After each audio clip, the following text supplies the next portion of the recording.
You know, when you think about perception, you could have a meeting with a customer. You ever had a meeting that went really, really well?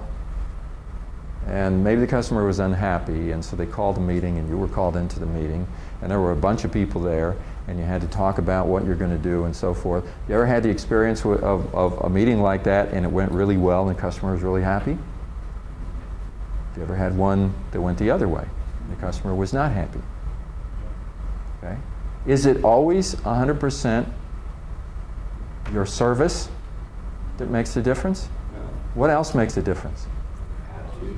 Your attitude? Somebody else on the team too. Somebody else on the team? Wasn't on board yet. How you handle it? Yeah. Yeah, one of the things I always used to work with my salespeople on is if you go to a meeting, you got a bunch of people in the room, every single person in the room is important. You're watching the expressions on their faces. If you've got somebody that seems to have a burr under their saddle and they're really, you know, whatever, they may be an irritation to you, but don't ignore them.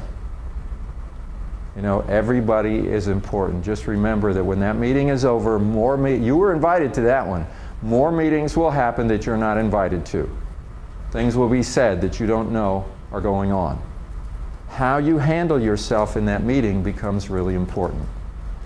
How people feel about the relationship with you personally becomes really important. Sometimes you have the opportunity to address directly a competitor.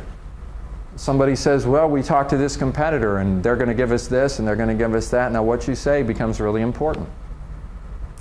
And everything that you say becomes important. Why? Because it affects perception. Perceived benefits. It's not just for salespeople, it's for anybody that contacts the customer. Because when you're interfacing with somebody, they walk away with a perception after talking to you.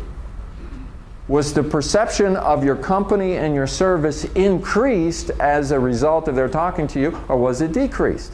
It's changing all the time. And what becomes really important is the customer's perception is important. To be able to talk to somebody and find out how do you really feel, what's really going on. They don't always tell you how they really feel. One of the things that you're going to find out, and you already know, is that customers lie.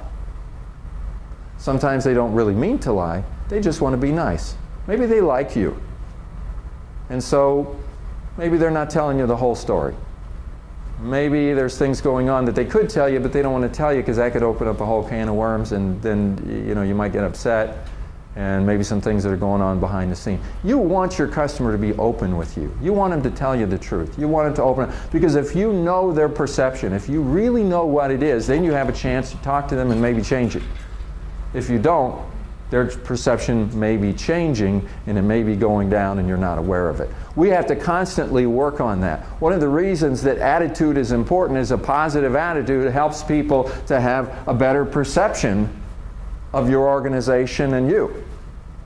And even if it's a little bit, it's important.